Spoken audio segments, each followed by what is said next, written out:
সবার বাড়িতে একটা চেয়ার থাকে না, যেখানে মানুষ সব জামা কাপড় রেখে দিয়ে চলে যায়। আমার বাড়িতে ওই চেয়ারটা হচ্ছে আমি। মানে আমার দোষ হলে তো আমার দোষই, লোকের দোষ হলে ভাই আমারই দোষ হয়। ছোটবেলায় মা আমাকে বলতো যে এর সাথে খেলবি না, ওর সাথে যাবি না, ওদের দোষ হলে তোরও দোষ হয়ে যাবে, ওরা তোকে দোষ দিয়ে দেবে, তুই বলো তোকে দোষ দিয়ে দেবে। মা নিজেই আমাকে দোষ দেয়। মানে কিছু ভাঙলে তো আমার দোষ আলাদাই। মা যদি কিছু ভাঙে তখনও আমার দোষ।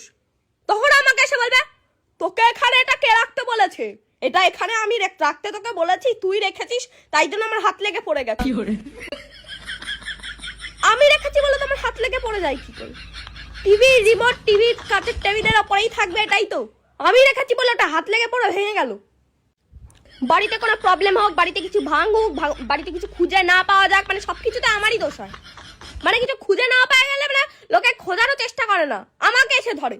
তুই রাখাছিস করে, আমার মা তুই রাখাছিস, তুই ছাড়া এরা এই ঘরে কেউ থাকে না। আমি কেন রাখতে যাবো? তোমার চিনির কৌটা তুমি খুঁজে পাচ্ছ না, আমি কোথায় রাখবো? আমি কি চিনি খাই নাকি সারাদিন? নিজে রেখে ভুলে যায় ভাই, তারপর বলে আমি নিয়েছি।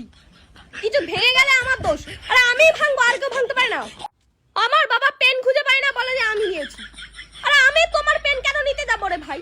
নিজে পেন ফেন কোথায় রেখে দেয়, তারপর বলে যে আমি নিয়েছি। কেন আমি একটা 10 টাকা দিয়ে পেন কিনে আনতে পারবো না? তোমার পেন ধরে লাস্টে এত বদনাম কুড়াবো কোনো দরকার আছে আমার? আমি তো চিনি, অচেনা মানুষ তো না।